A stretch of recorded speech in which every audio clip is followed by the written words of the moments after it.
Hello everyone, welcome back to KC Grandpa Tech. Today we're going to be taking a HP 360 G4, and this particular PC, the client had brought it in, and it has a 128 NVMe RAM hard drive. Obviously the customer wants it upgraded.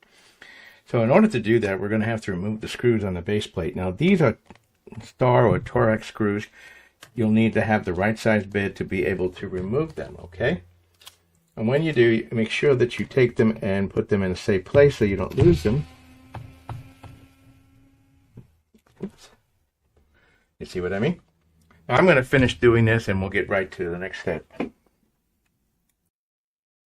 So not only do we have that, but HP and his impedance has decided to put Phillips screws here also. The idea is, of course, you've got to free everything from the base in order to get it. Now I usually keep a magnet right here, right by my my work area, and this way I know that either I have a magnetic dish or I have a magnetic piece. So if sudden movement happens and you bang into the screws, they don't go flying everywhere. And you know, there's nothing worse than once you lose these screws, it's really hard to replace them. And I'm going to finish removing these screws. Now you'll notice right here on each one of these there's a little push tab, and that's what you're going to use to push open and release the top assembly. You see it right here. Once you've done that, once you get in there and pry it open, you'll see it begins to come up, and you must work slowly on this. Now this is where it gets really gentle, and really, if you don't do it right, you could break something. And I've already said to you, this is a very fine tool that I'm using here. I'm using tweezers. I'm just basically getting the laptop to release the top. And underneath there's ribbon harness that we have to be very, very, very, very careful of. And we don't want to bend this. We don't want to push it too far. Because remember, it's been press fit in. And as we do this, we just basically go around, and eventually it will pop. You see it? And then underneath here, there are two rivet cables, and I have to go and release them. I don't know whether you're going to be able to see them. Okay, I'm still not popped there.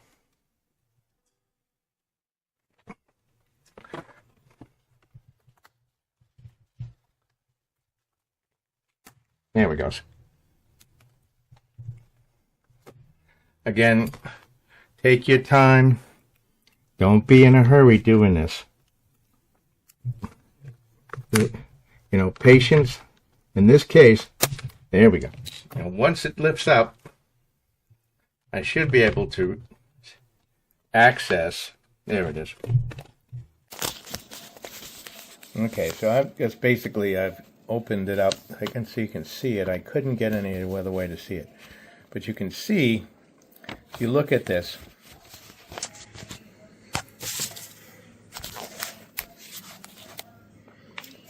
you can see as I lift it, you can see the latches that were on the edge here. You see them? That's your release, and then you're going to slowly lift up. Then as you lift it up, you see all the three ribbon cables, which have the minor, small little piece that you pull up that releases them. And that's how you're going to open it and reestablish this. I popped off the top cover. And then there's three ribbon cables that we'll have to reconnect. And you can see here that these are locked on by right here. And since we're upgrading our hard drive, which happens to be located right here, that's how we're going to take it out. You only need to order the correct model number. This one happens to be I think it's a 128 gigabyte. The customer wants it upgraded to 512. I did recommend they upgrade even higher, but that was their choice, so that's fine. Now you'll notice there's one screw here. We're going to move the screw, we're going to pop it out, and then we're going to install Windows back onto the original one. We could actually clone this, But as for now, we're not going to do that. Same will be now if your battery fails, you can remove it by taking these screws out. If your clock battery fails, it's right here. You can pop it out easily and place it. This is located where your Wi-Fi board is, and this is your motherboard. So I'm going to get into taking this out. I'm going to put the keyboard in a very, very safe place. I'll be right back. And if you notice, I put a piece of paper over the screen. I don't want anything scratching it. And here's our unit, and it's using a Phillips screwdriver, which is fine.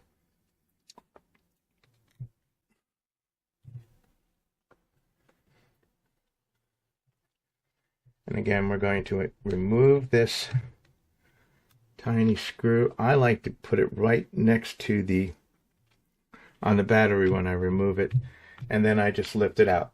Now you'll need to make sure you order the correct one. You'll notice that this is a double notch. If it's a single notch, you have to be careful because you can't use a single notch in a double notch system. Anyway, I'm going to put the new one back in, and then I'm going to reassemble this. So as we said, I have now installed the larger NVMe, and we have 3 points of contact. These flip up and down. There's 1, 2, 3, 4 parts. You're going to make sure that they're lifted up before you put in, and you're going to slide your ribbon cables into there, then push down. Unfortunately, you won't be able to see it because the space in here is very tight. And then we're just going to push the keyboard on, and that will finish everything. When reinstalling the keyboard, you remember that large piece that's here that has the releases on each side. So you want to put this piece in first, and then gradually push down the keyboard into its sleeve. Very, very, very, you see it snapping into place?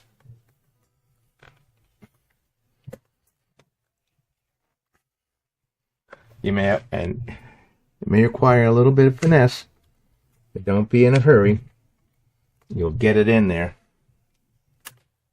You hear it?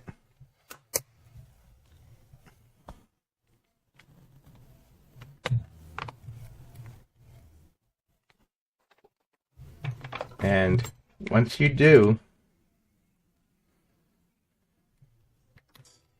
then all we'll have to do is reinstall Windows. So finishing it up, we've connected everything, and of course the only real thing after this is just to tighten. Remember that you're going to need a TORX bit to open these HP Probook G4s. And of course, like I said, the screws, the ones back here were longer than the ones in the front here.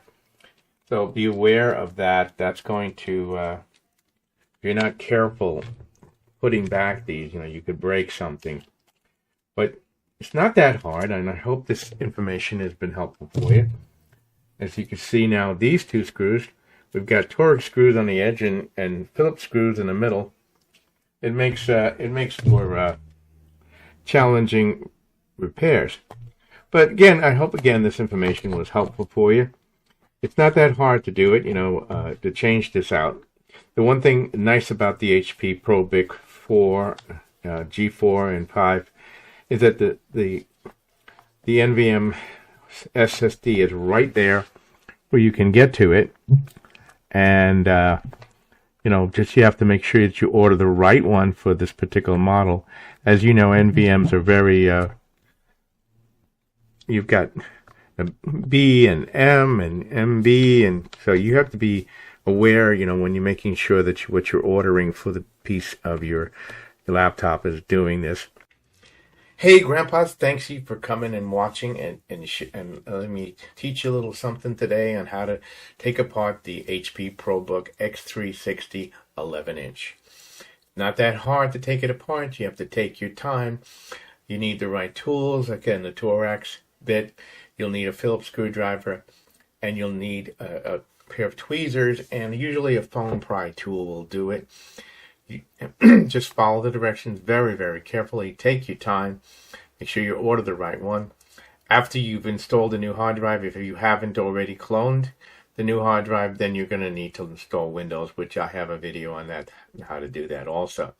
Check out my other videos. I'm right now producing, I have another HP 360, but a 15-inch. And the way we do the same process is totally different than on this particular model. So go look for that. Check out my other videos. Check out my product reviews. And I'll be back with more. Grandpa wants to hear from you. Comment. Let me know. Did you enjoy this video? Was it helpful for you? Thanks so much for watching. Grandpa KC is glad to see you.